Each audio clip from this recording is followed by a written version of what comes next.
Game of the weekend, number 12 Syracuse versus Notre Dame at Yankee Stadium. Very fancy. How much of a chance do you give Cuse to pull off the upset?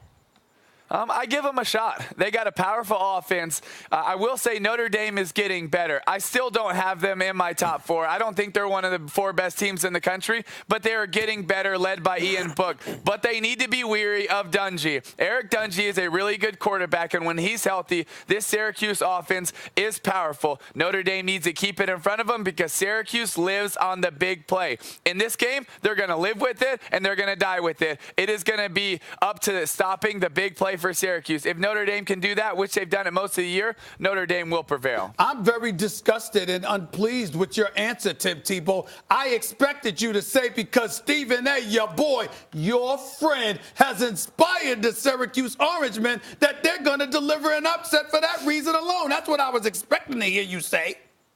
I would have, but, you know, they dropped two after your speech already, and so I figured that already has worn off. I mean, maybe you could do it again on, like, replay and play it for them, and they would be inspired again. Well, go ahead. No, go ahead, Stephen A. No, because in all seriousness, what I want to ask you, talked about Syracuse in the big play. I like their running game. I like what Mo Neal's been doing for them. Do you think that Notre Dame can be ran on in this game? I don't think consistently, no. Not for 4 quarters. I think you can hit some big plays, but I think Syracuse option in this game is the big play down the field passing the ball. And then on third down with Dungy's legs, I think that's the way they can get the upset. And I do think it's possible for them to get the upset. I think Notre Dame's going to put one extra man in the box to stop the zone read early in first and second down, so I think it would be hard to consistently run the ball for Syracuse. What do you make of this whole Major Applewhite, Ed Oliver situation, Tim, where the coach apparently is picking a fight with a player who is maybe protecting his multi-million-dollar future? What's going on Everybody here? hold that thought. Let's hear the sound first, Tim, before you react. We just have a rule on the sideline that guys that are participating in the games, and specifically starters, you know, that they have jackets so they can stay cool. And, you know, as a coach who's coached and played for years, you know, you don't want 1,000 guys in a jacket when it's only 50 degrees outside. You want guys to stand up, be off the bench, and be tough. And some guys had them early on. I asked them to take them off. I asked our equipment staff to take them off. And Ed had one, so I asked him to take it off because I don't want to be unfair and unequal to the other guys. And, you know, he got emotional.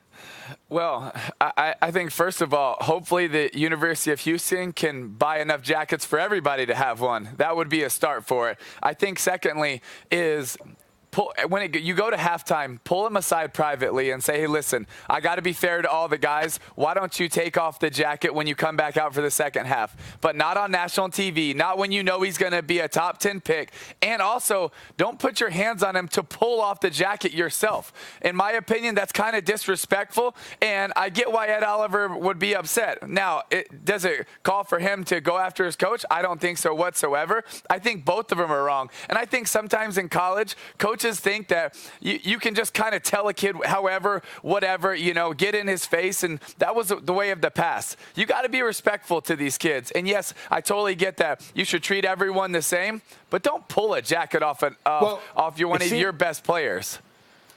Tim, here's my position. I want to respond to that without a question. My position is that, yeah, you're right in what you're saying. But Ed Oliver, you don't look good when you're going after your coach. The coach could have handled it better. It didn't need to be on national television. But it wasn't like he slapped the kid upside his head or something like that. They got a rule. Now, granted, you might not have liked it or whatever, but you're literally on national television having to be restrained from going after your coach. I don't think that's a good look for somebody that wants to go pro. That's not a good look at all. I think both sides are wrong. I think it's ridiculous. You have a good program in Houston right now, and your best player, one of your best players in franchise history, and you can't get along over a coat. It's ridiculous. But it's not stupid. really over a coat.